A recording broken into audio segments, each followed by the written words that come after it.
Pessoal, quando nós refletimos aquilo que é trago para nós à luz da doutrina espírita, referente à tentação,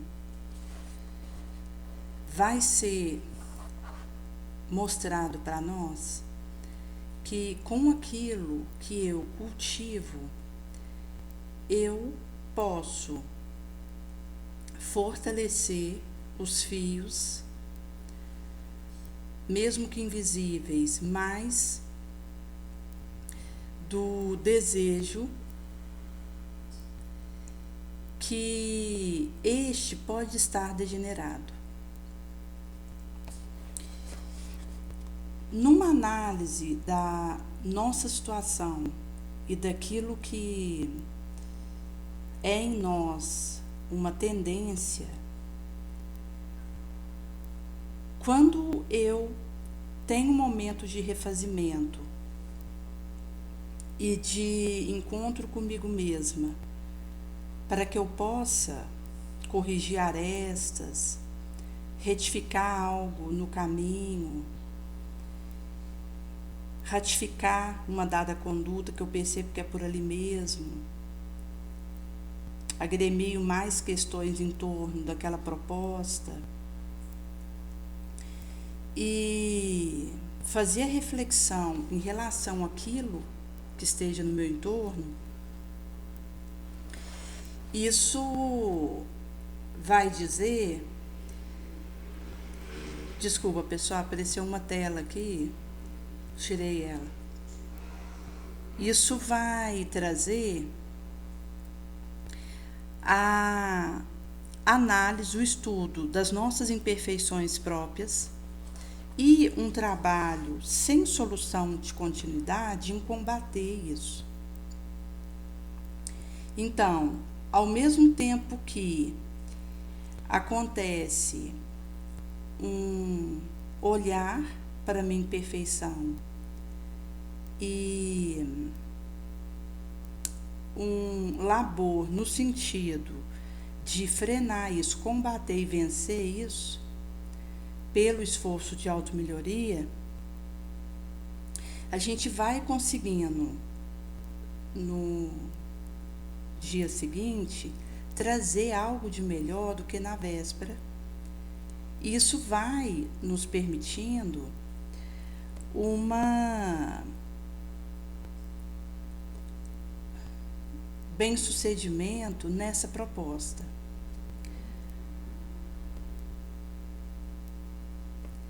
Quando nós pensamos que existe um pão que é distribuído, normalmente aqui no Evangelho segundo o Espiritismo, onde podemos aí em alguns recortes, tanto dessa parte lida o homem de bem, mas quando nós consideramos ao reconhecimento do verdadeiro cristão pela sua obra, isso vai nos remeter a essa questão de focar naquilo que preciso realizar, mas ao mesmo tempo procurando estar atenta para me manter em contato com o mestre, onde ele possa falar diretamente ao meu coração e eu possa ter as reverberações dos seus feitos, das suas palavras. Por isso que se eu só ouço alguém falar de um trecho do Evangelho e não entre em contato com aquela leitura aberta para os dedilhos que o Cristo realiza a partir daquele momento, eu vou ficar à margem, porque a experiência com Jesus é o nosso máximo, visto que promana dele as intuições e as inspirações melhores que podem nos acontecer. Se nós considerarmos que Jesus ele não está circunscrito a uma religião, a uma seita, a um muro, porque ele não se deixa limitar por essas querelas, mas ele está em toda parte, significa que o contato com Jesus precisará acontecer porta adentro da minha alma, onde, na leitura daquilo que ele fez e falou, a gente sabe que a maior parte das coisas que Jesus realizou, falou, não estão em livros, não foram escritas, gravadas, mas aquilo que nós temos de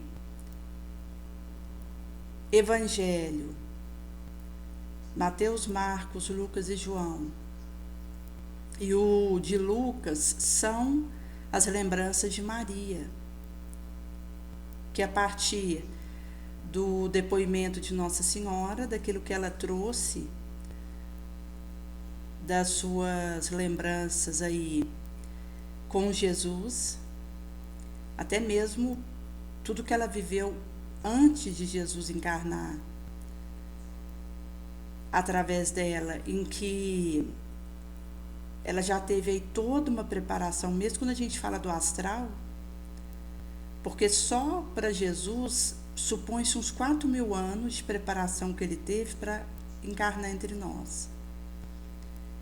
Então, Maria também houve uma preparação, mesmo ela não sendo de uma envergadura crística, como Jesus, mas enquanto um espírito angélico, que veio de um orbe muito superior ao nosso, até pela envergadura dela muito acima de nós, e desceu até nós para nos auxiliar, enquanto espíritos inferiores que somos. E, nesse sentido, ela teve aí uma série de experiências, mas Lucas, a pedido de Paulo, foi colher os depoimentos dela para elaborar o seu evangelho. Então, dos 4 evangelhos que nós temos aí, e precisamos ter contato para podermos receber de Jesus mesmo, o de Lucas é o que traz as lembranças de Maria.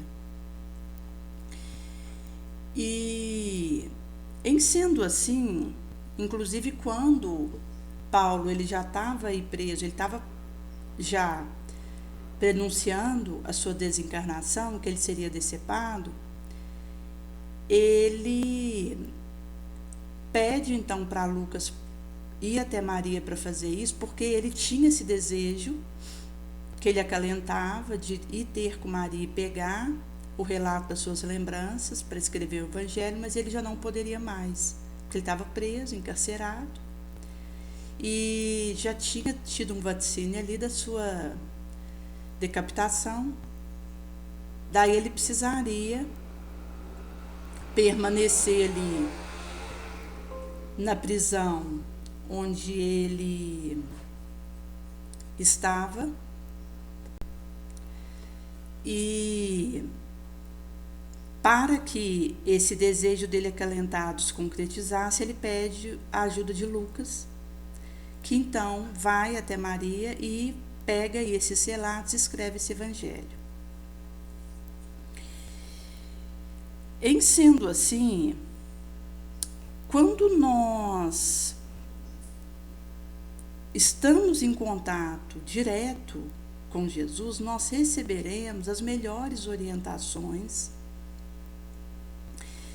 e precisamos ter essa experiência pessoal com aquilo que ele deixou, em termos de escrito, mesmo a gente sabendo que Jesus não escreveu diretamente, mas quando os evangelhos foram escritos, isso aconteceu via intuição dos benfeitores, dos prepostos do Cristo, portanto, sob a égide do Cristo mesmo, que os inspiraram para que esses escritos viessem à baila e conduziram para que esses evangelhos pudessem, então, ter o seu prevalecimento. Mas isso, de certa forma, é um alerta que nós recebemos para tanto estarmos em contato com os escritos da vida de Jesus, quanto também, quando a gente fala da doutrina espírita, ter contato com os escritos de Kardec, porque eu posso ouvir uma palestra de alguém falando sobre isso e vai ser muito instrutivo. No caso de ter essa experiência, posso pegar um artigo que alguém elabore, seja numa revista, seja num livro, em que alguém ali, ou mesmo uma página isolada, enquanto solta ali, em que alguém escreva sobre alguma dos escritos que Kardec deixou, mas mesmo tudo isso nos ajudando no conhecimento da doutrina espírita e nas reflexões que nós somos chamados a fazer, nós precisaremos ter contato direto com os escritos do codificador, para que isso tenha aí suas revelações para nós, a partir desse contato que acontece, tanto quando a gente fala do Evangelho segundo o Espiritismo, das obras básicas, quanto às edições da Revista Espírita, as obras póstumas, que foi deixado pelo codificador. Porque esse contato vai nos auxiliando para a fermentação desses metais intuitivos e às vezes um detalhe é algo ali que nos sensibiliza para aquilo que nos está sendo avisado. Como certa feita, que eu estava lendo um recorte da Revista Espírita, onde Kardec ele falava a questão da bom senso. Inclusive porque a questão da imagem que nós deixamos naquilo que realizamos corre por nossa conta. E se eu deixo uma má impressão referente a um trabalho sob o estandarte do Espiritismo e acabo prejudicando a propalação dessa doutrina bendita, eu vou ter responsabilidade nisso. Então, Kardec ele trazia que antes o excesso de circunspecção, de cautela, de previdência do que imprevidência. Então, esse contato com esses escritos acabam sendo aí um ponto móvel de intuição importante. E, em sendo assim, nós seremos chamados a ter essa experiência porta dentro da alma que cada qual realizará ali, aí a partir do seu estudo pessoal e da sua busca de concretizar aquilo que estuda do Evangelho, da doutrina espírita, de todo o conteúdo aí que possa nos auxiliar nesse desiderato. Uma moça, ela houvera comentado que ela trabalha numa determinada repartição em que existe ali a questão do horário para ir para cada sala, que é ali numa escola. E então, você está ali numa determinada sala, chega o horário, então ela já providencia para sair na hora, não ter atraso, e já entrar numa outra sala ali no tempo hábil. E ela comentara que houve aí uma mudança do horário. Na verdade, ela estava ali na sala dos professores, inclusive tinha outras duas ali, professoras com ela, elas estavam trocando uma figurinha sobre a questão de vidência e alguns temas ali correlatos da doutrina espírita. E a hora que tinha dado a hora, já estava assim bem em cima, porque a gente quando inicia assim às vezes uma conversa é fácil o tempo correr e a gente não perceber quando você está ali no meio de algum tipo de diálogo. E normalmente considerando aí um tema elevado como que estava sendo tratado ali. E aí deu o horário, ela já houvera ido para a sala, mas ela tinha errado a sala. Porque ela não tinha gravado o horário, então ela voltou para a sala dos professores, fez a conferência de para onde ela ia mesmo, e quando ela foi, existe ali um rodízio do horário de recreio, em que algumas turmas elas fazem um primeiro recreio e outras turmas fazem um segundo recreio. E essa turma que ela ia fazia o segundo recreio e já tinha iniciado o primeiro recreio. Então, quando ela chega, houve aí um tempo, mesmo que pequeno, mas já atraso, porque ela precisou voltar a passar os professores, porque ela foi fazer a conferência de para onde ela ia mesmo. Quando ela chega nessa sala, uns 3 alunos houveram saído e tinham pegado o prato para almoçar ali no primeiro recreio, sendo que o recreio deles era o segundo. Então, a vice-diretora vai até ali a janela da sala onde ela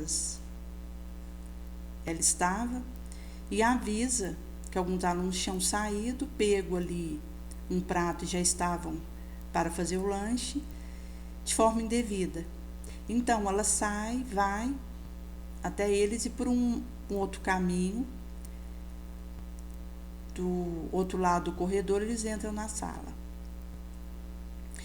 E é curioso essa situação, visto que, conforme ela relatara, foi uma aula assim complexa, porque estava ali inclusive algum movimento ali local de algumas cartas ali na mesa que precisariam ser guardadas e estava tendo uma dificuldade desse entendimento acontecer, porque a aula precisaria começar e estava suspensa até que esse baralho fosse guardado.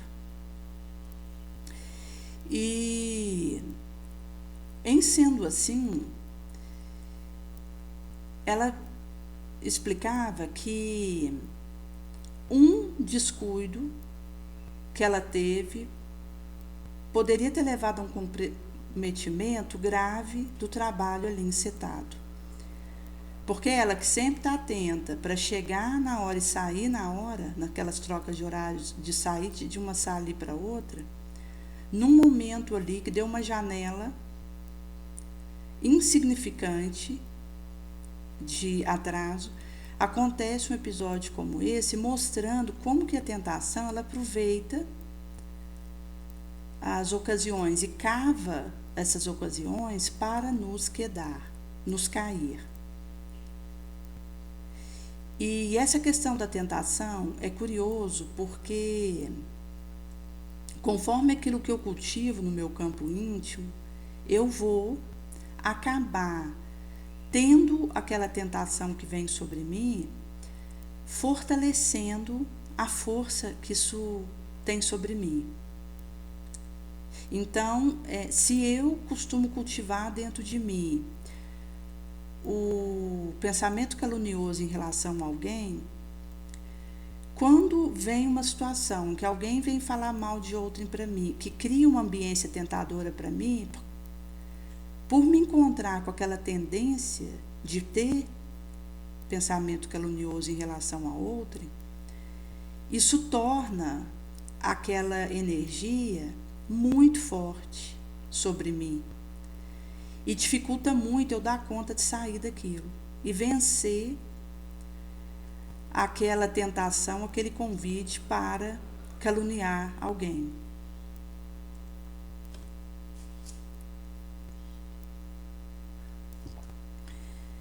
Por isso que a questão da tentação, ela acaba sendo um aspecto delicado e que vai de fato funcionar com mais ou menos intensidade de acordo com aquilo onde eu me demoro. Conforme vai ser dito em Pão Nosso, capítulo 31, Resiste à Tentação, onde Emmanuel vai trazer aí o recorte de Tiago 1,12, bem-aventurado o homem que sofre a tentação, mas que consegue vencer esse estado de coisa. Vai ser trago que nós ainda estamos no espiritual barco da água da inferioridade. E nesse estado de coisa, nós não temos como ficar isentos de conflitos interiores ásperos. Até porque nós navegamos ainda nessa condição, que tem a ver com aquilo que eu trago, e que exatamente por ser uma sombra que ainda se demora em mim, aquela tentação vai me procurar mais vezes. Porque às vezes a gente acha que a repetição de uma dada situação tem a ver com alguma perseguição que a gente está sofrendo à toa, injustamente, mas não é assim.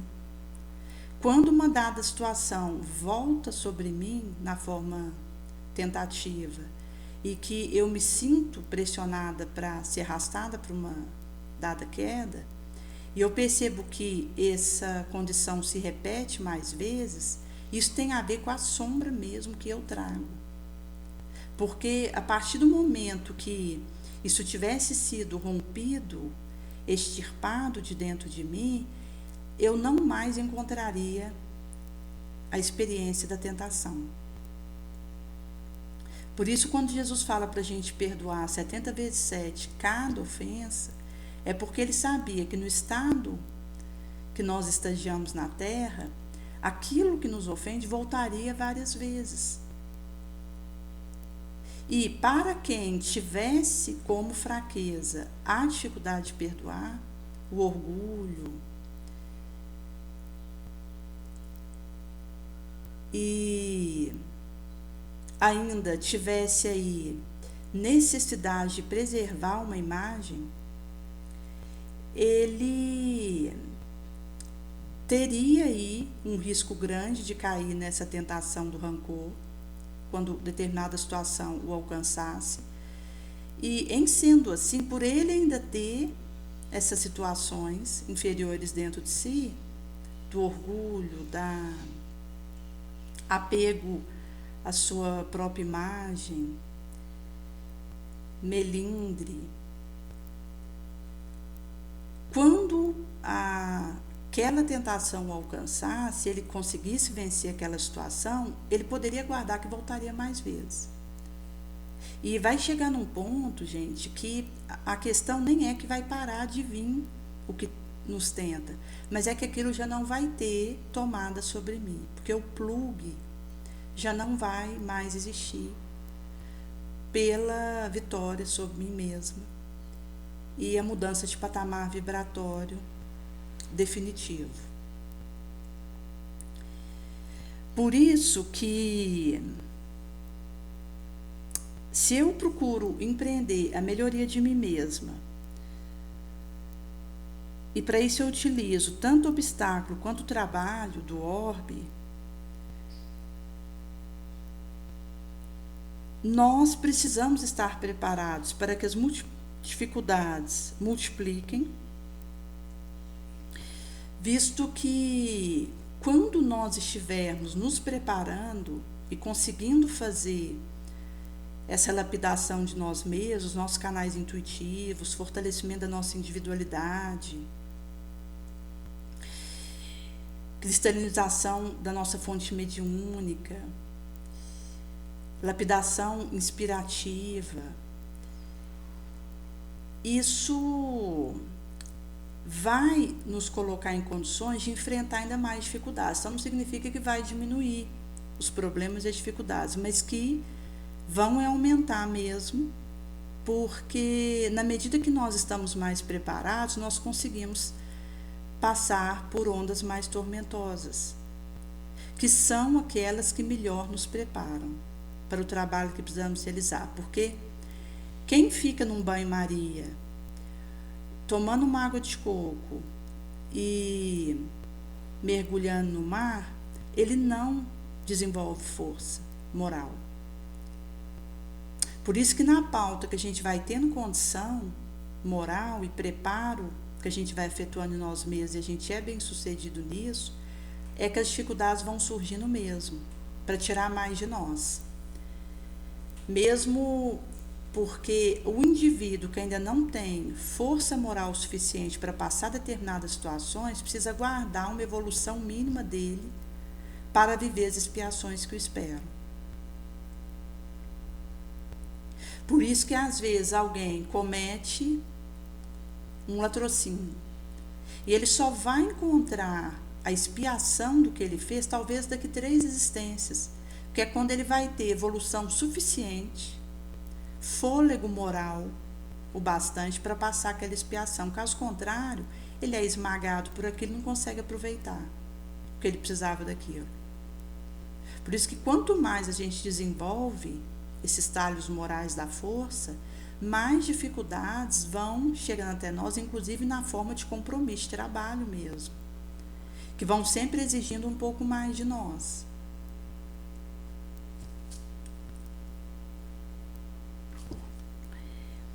Em sendo assim, precisaríamos considerar que, vindo na contramão do nosso anseio de elevação, de claridade, nós temos evos, milênios sombrios. Então, a gente tem aí uma aspiração humilde de crescer no bem, no nobre, no que vale a pena, mas antepõe-se a isso séculos, evos, em que nós nos comprazíamos na sombra e realizávamos o mal. E não tínhamos nem noção de quem estava do nosso lado, da necessidade alheia. A gente nem enxergava isso. Foram os séculos em que funcionou o olhar para nós mesmos, atender a minha necessidade fisiológica, que seria comer, dormir, o sexo, que são aí movimentos fisiológicos ainda primevos, em que nós estávamos aí à guisa de instinto, sem uma elevação e nenhum despertamento para essas reflexões. Então a gente precisou, depois desse estado ainda primevo, adentrar em uma razão, um pensamento contínuo, mas somos chamados a uma autorregeneração, porque não basta ter um raciocínio rápido, não basta uma inteligência pela inteligência. Eu vou precisar da moral nobre, que é o mundo regenerado, porta dentro da alma. Inclusive, às vezes acontece algum questionamento referente à questão, quando a gente fala dos vícios, que são os aspectos mais complexos para a gente vencer, porque tem a ver com gosto pessoal. Então, um indivíduo que tem o vício de fumar um cigarro eletrônico, por mais que você faça abordagens para ajudar esse indivíduo a largar esse cigarro, é muito difícil ele vir a largar de vez e acontece de conseguir. Mas é trabalhoso, porque existe o gosto dele, ele se compraz fumando aquele cigarro eletrônico. Como a atitude de um atrai obsessores que se locupletam com aquele fumar, com as baforadas, fumaça que provém daquilo, vai acontecer que, se eu convenço o obsessor a se afastar desse indivíduo, esse indivíduo pega e chama o obsessor de novo, porque ele quer a sensação de fumar aquele cigarro de novo. Se eu convenço esse indivíduo a parar de fumar, e é possível isso acontecer, o obsessor logo se aproxima dele, o convence a acender aquele cigarro, porque quer aquela sensação de novo. Então, são das abordagens mais complexas as questões de dependência, de vício, e aqui entra também dependência entre pessoas. Como uma moça que houvera comentado que ela estava sentindo saudade de alguém e aquilo estava entristecendo muito ela. Ela não estava conseguindo mais concentrar para fazer o que ela precisava para dar seguimento na vida dela. Então, isso mostra uma dependência enquanto de outra pessoa e que, da mesma forma, é de difícil abordagem.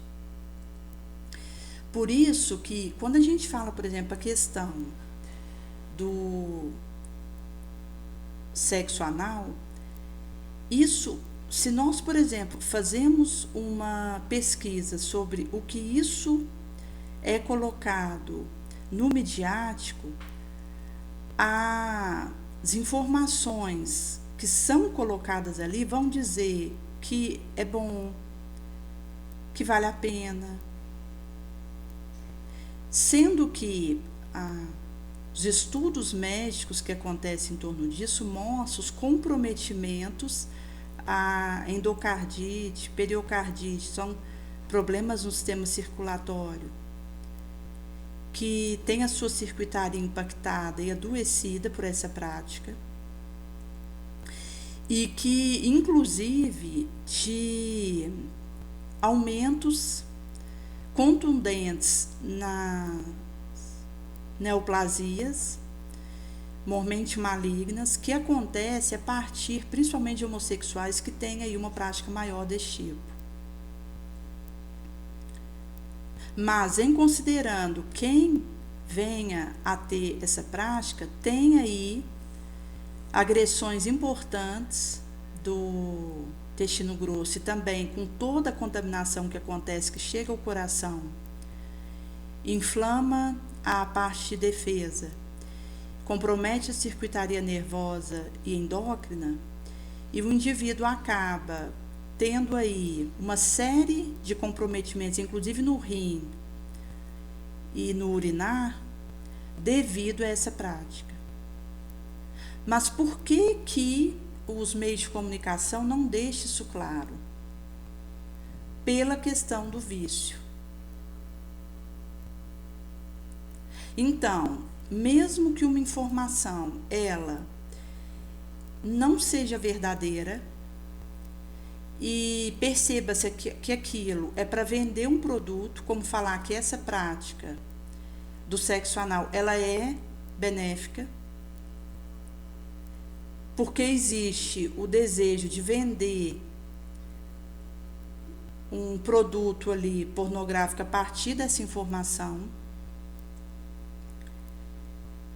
E, em sendo assim, como existe vício envolvido nisso, a gente não vai conseguir encontrar a informação correta acerca disso. Mostra como que é difícil lidar com as questões viciosas e o esforço que a gente tem que empreender para vencermos a nós mesmos e mudarmos o nosso gosto. Porque quando eu aprendo a gostar daquilo que vale a pena, fica mais fácil o meu movimento.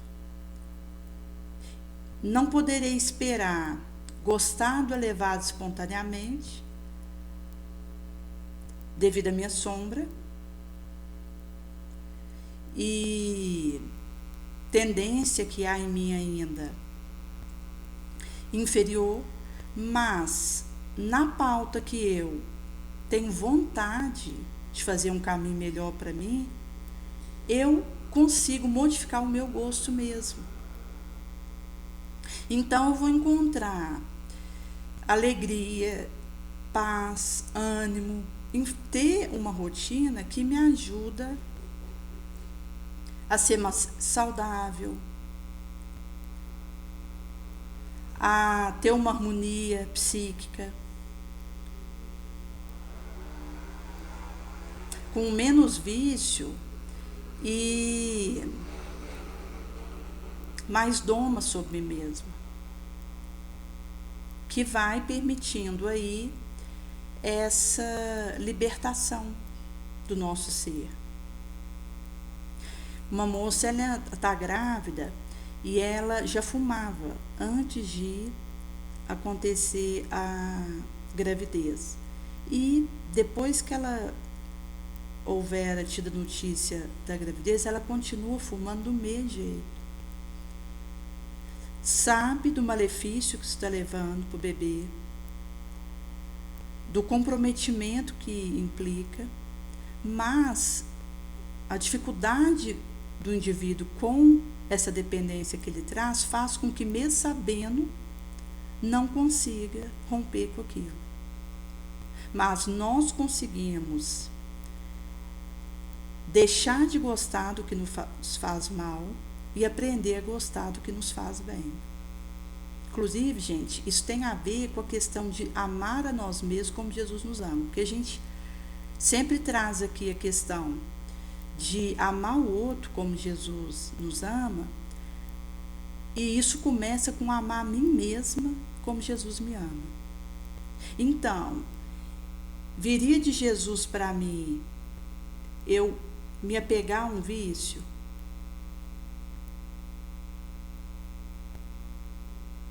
Eu ter uma prática que disruptaria minha circuitaria moral e orgânica? Ou vem de Jesus um esforço para vencer meus maus pendores e conseguir elevar o meu padrão moral, para eu ter uma romagem aqui na Terra aproveitável, nobre?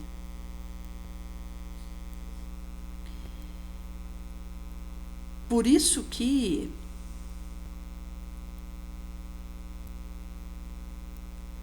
essa é uma chamada que, consoante vai ser dito em Consolador, na pergunta 146, que vai dizer que a iluminação e educação do nosso íntimo é esse amor ao santuário de Deus em nós mesmos. Quando eu me abordo com amor e tento as iniciativas, inclusive de autoconhecimento, de estar comigo mesma para me ajudar nisso. Porque a gente pode estar envolvido no labor que for, na intensidade que for, mas há aquele momento que eu preciso estar sós comigo mesma para me analisar e me conhecer melhor e me reabastecer. Porque Deus está dentro de nós. Então, se eu consigo realizar na profundeza do meu irmão isso, eu conseguirei, consequentemente, fazer a quebra e a modificação do determinismo das condições da existência materiais e alçar isso para o bem e para a luz.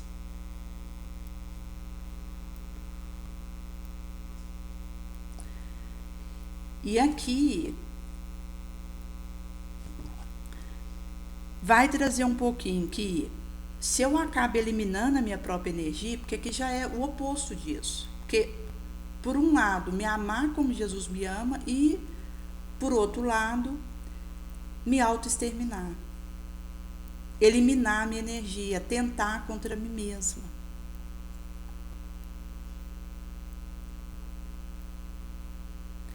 Isso seria essa tentação contra a divina luz que palpita no nosso gemal. Por isso que o indivíduo que sai pelo autoextermínio, ele acaba entrando numa complexa cadeia de dolorosa dívida. Naturalmente que haverá atenuante, agravante.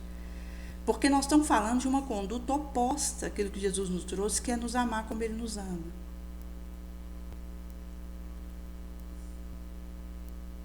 E aqui vai ser trago a questão do suicídio gradativo e lento. E às vezes o indivíduo, ele dá interrupção na própria vida porque ele não consegue comprar um modelo, um padrão. Tamanha a liquidez do tempo que nós vivemos.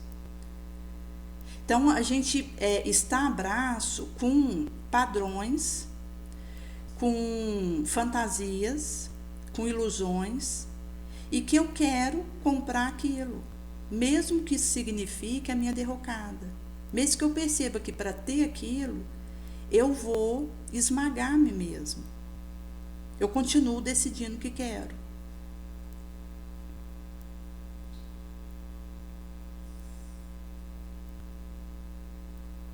E aí entra tanta questão da inconsideração, o abuso, a inércia, a ambição, que são essas periculosidades para o nosso espírito. E também quando, de modo espetacular, eu me observo entre as lutas do orbe. Porque eu preciso do bom senso, eu preciso da cautela.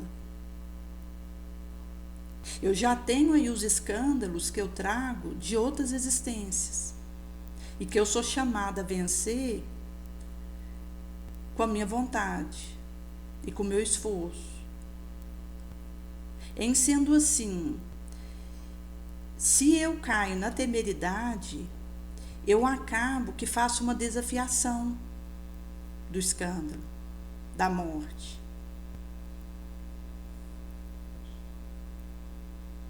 Por isso que, para que nós não fracassemos na tentação que vai nos procurar, e quando a gente está no serviço nobre, aí é que isso nos procura mesmo.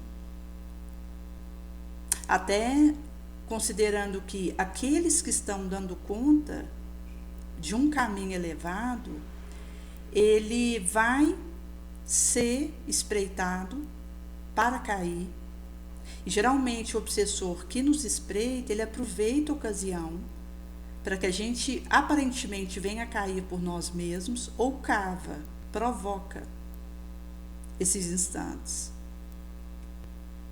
E aqui, gente, não é só na vigília, é vigília, dormindo, é o tempo todo, é endormito esse risco que a gente corre. Por isso que os instrutores se batem constantemente com a questão da oração e da vigilância, da cautela e da prece, para que nós consigamos fazer o enfrentamento disso, e caindo menos e acertando mais. Porque a tentação, ela não vai diminuir, ela vai aumentar. O que nós precisamos é, com essa persistência, no esforço nobre, irmos ficando mais fortes. Então a gente vai conseguindo produzir mais no bem, até pelas experiências que isso vai nos trazendo.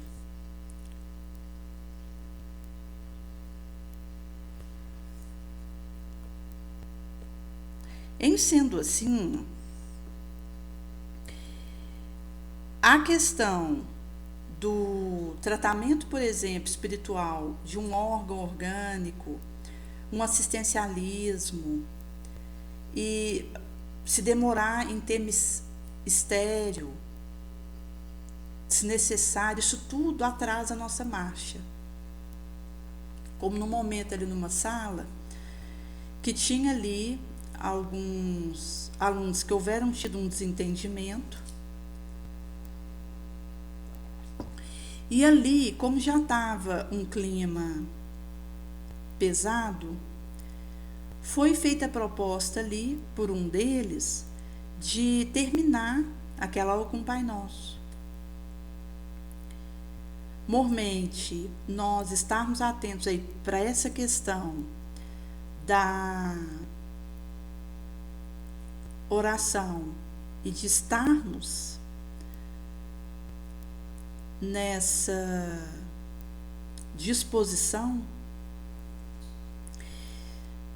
naquilo que realizamos, mas haverá momentos aí em que nós precisaremos agir, porque se no momento que eu tenho que fazer algo para auxiliar naquilo que esteja acontecendo, eu estou rezando, isso acaba que se torna uma distração. Por isso que eu preciso estar atenta para rezar nos momentos que eu tenho, para que quando eu precisar agir, eu esteja pronta. Então, sempre é essa corda bamba em que a gente é chamado a ser esse cuidador vigilante de nós mesmos, esse médico vigilante de nós mesmos.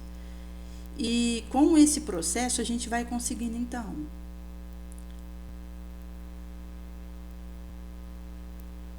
por isso que mesmo aí no permeio, com os amparos altíssimos, sobram aí nas nossas sendas tentações e armadilhas de todo Matias.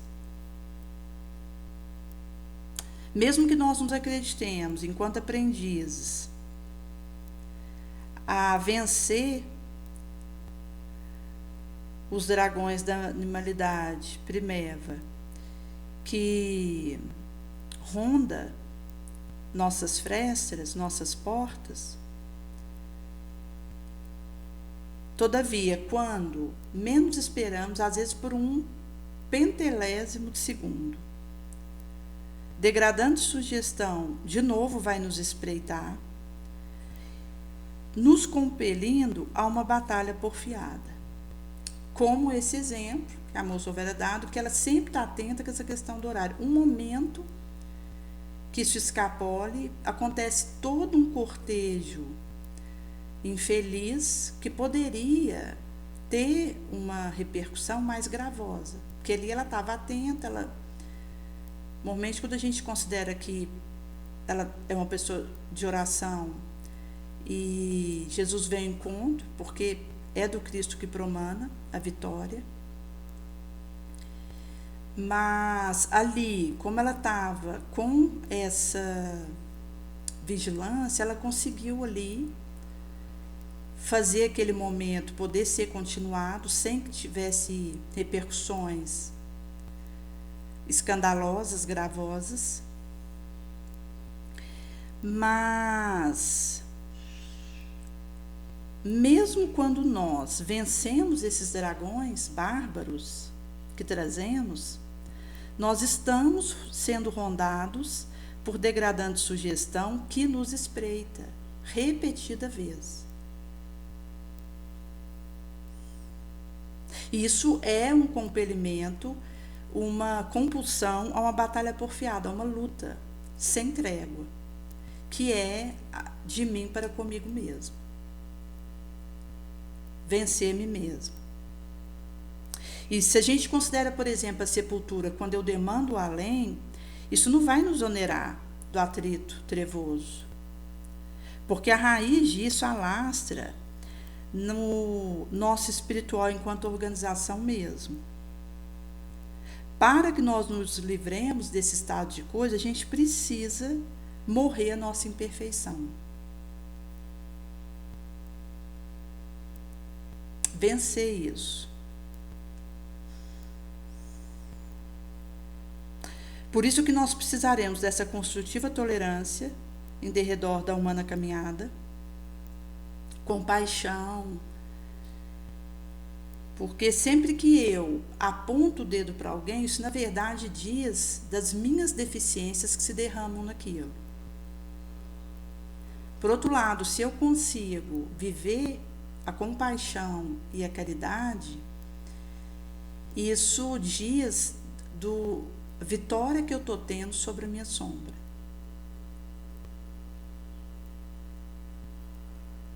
Sabemos que as malignas insinuações nos cercarão de todo lado, enquanto estivermos aí nesse demoramento na parcial realização do bem. Então, é com a plena luz que a gente alcança libertação e cura.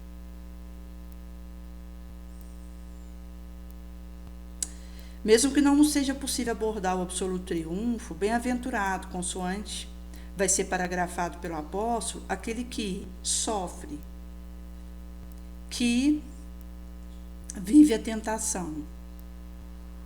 Nos reconhecemos distante da angelitude, que é um atributo inabordável para nós, mas se eu consigo viver esse estado, gênero de luta, batalha, controlando o instinto, o impulso do menos aprimorado sentimento e me aperfeiçoando de gota em gota, à custa do meu próprio esforço, em golpes ininterruptos, nobres, isso vai me proteger de me entregar inerme à inferior sugestão, que continuarão procurando nos transformar, nos converter em instrumento do mal vivo. E aí, chegado nesse ponto, mesmo que nós caiamos, a gente já levanta e vai em busca de resolver o que precisa. Porque uma coisa é eu cair e ficar no chão.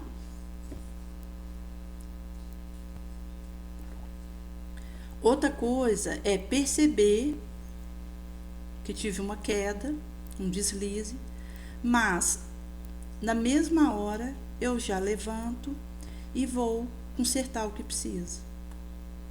Essa objetividade.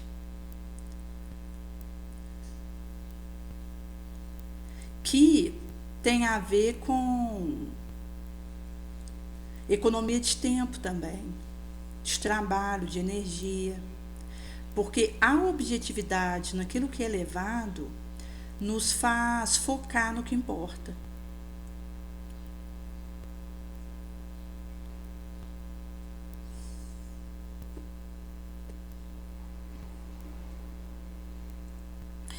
Por isso que, consoante vai ser dito em Lucas 4, a tentação no deserto, onde Jesus ele estava ali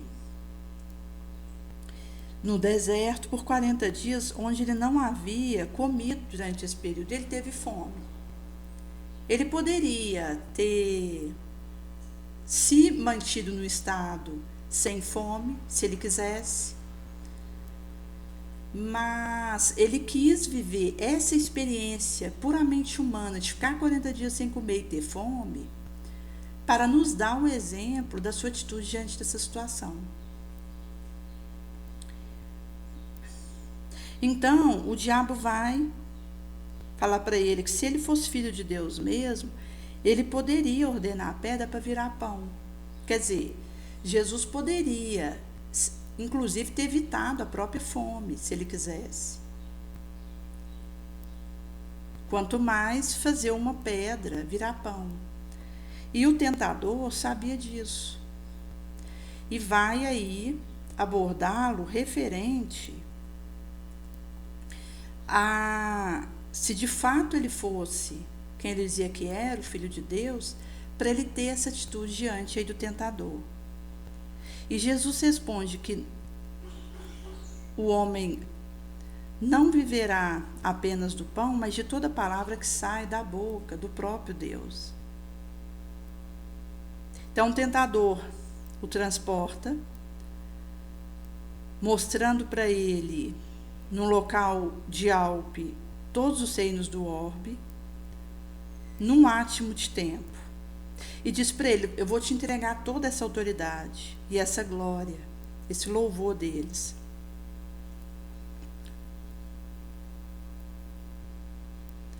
Visto que isso está comigo e, portanto, eu transmito isso para quem desejar. Mas, para isso, você, Jesus, precisará me adorar na minha presença, então eu te entrego toda essa glória. Jesus, então, responde que irás adorar o Senhor, teu Deus, e somente ao teu Deus prestarás culto. Então, ele é transportado pelo tentador ali para Jerusalém, que o coloca sobre um local de pináculo no templo e comenta, se você realmente é o Filho de Deus, joga-te, lança-se daqui para baixo. Porque está escrito que ele daria ordem para os seus anjos a respeito dele mesmo, para te proteger e te guardar, e sobre as suas mãos irão te segurar, te suster, para que você não venha tropeçar em pedra nenhuma. Jesus então responde: você não irá tentar ao Senhor, o teu Deus mesmo. Então, depois daquele prélio ali entre o tentador e Jesus, o tentador se afasta por um oportuno momento, gente, que vai ser no momento da crucificação mesmo. Quando o tentador, ele, ali com Jesus na cruz, despedaçado, ele vai mostrando para Jesus tantos quantos houveram convivido com ele e que foram embora. Então vai despejando ali diante do Cristo a traição que ele tinha sofrido, o abandono, o martírio, a injustiça, a solidão que ele houvera ficado. E Jesus ali vai, em pensamento mesmo, fazendo frente a essas tentações que o diabo traz para ele, aqui representando um espírito trevoso, com qualidades que ele ia elencando em cada um daqueles que houveram convivido com ele.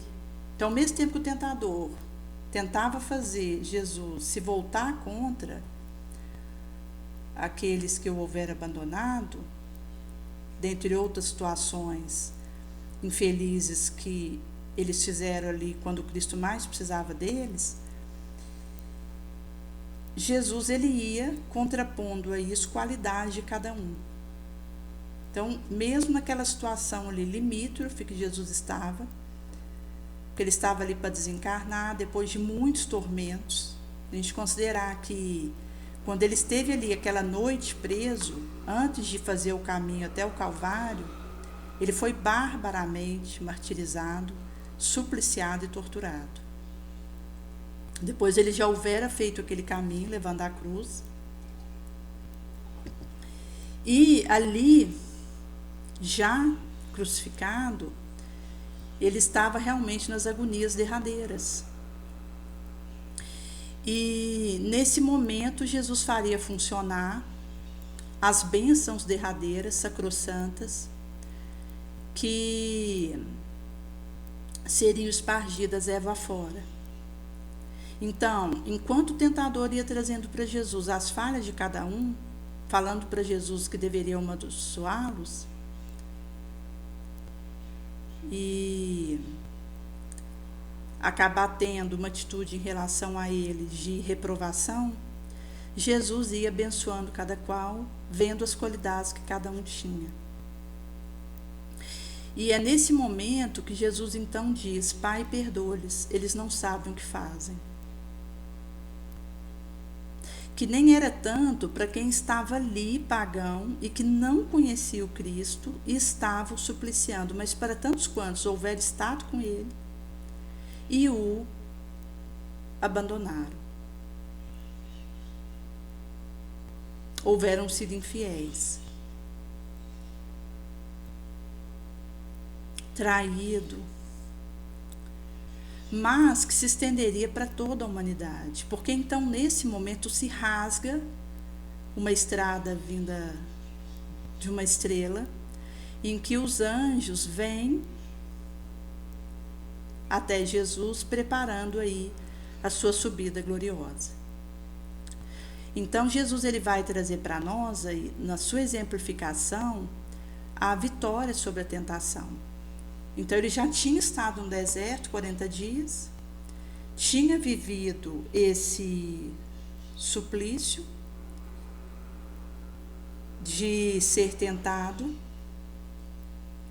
mas ao invés de isso recuar e não ter uma repetição, vai acontecer uma repetição ainda mais atroz, que é quando ele estava na cruz, em que, à medida que o diabo ia tentando ele ali em lágrimas ia trazendo o que de bom cada um tinha, amando em pensamento a cada um, e abençoou com um pedido de perdão para tantos quantos houveram ali o entregar da própria sorte, porque não sabiam o que faziam, pedindo aí para Deus esse perdão, enquanto nosso Pai, e que pela intercessão de Jesus ali, pelo pedido de Jesus, para que abençoasse a humanidade toda. Por isso que quando a gente fala essa questão de seguir modelo que é o Cristo, esse mapa do tesouro diante do que nos tenta, do que nos espreita, do que nos persegue, e enquanto aquilo que é a conduta a que somos chamados a reproduzir, isso vai dizer de esse desejo e esse querer mesmo, que possibilita nós podermos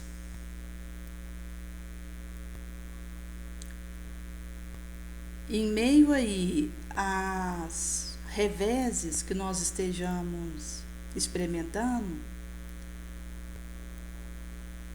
com as nossas palavras, nosso pensamento e a nossa ação, irmos vencendo e conseguindo aí fazer o bom aproveitamento da dor, porque sob o manto do sofrimento se esconde uma justiça, uma corrigenda, uma possibilidade de reforma que amansa e que vai falar o nosso mal pela sensibilidade, ora estimula, ora defende, ora purifica.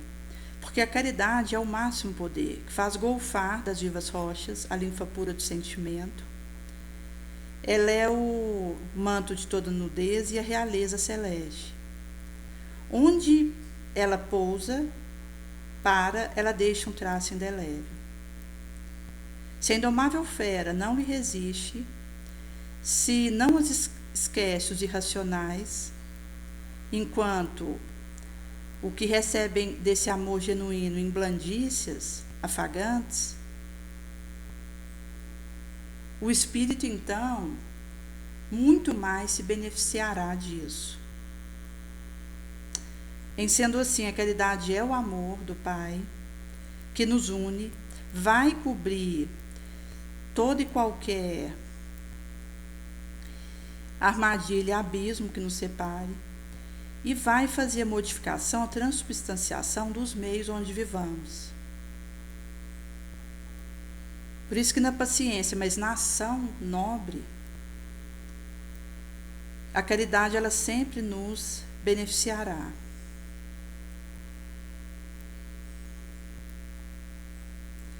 Se a gente considerasse, por exemplo, a união de indivíduos unicamente pela questão de interesse, é como se fossem animais belos, depravada moralmente. Antes, fisicamente, ser imperfeita, ou menos perfeita, mas uma ambientação que possa brilhar e reluzir devotamento e caridade. Essa é a excelsa beleza, a verdadeira perfeição. Consoante na revista Reformador, a alma do progresso.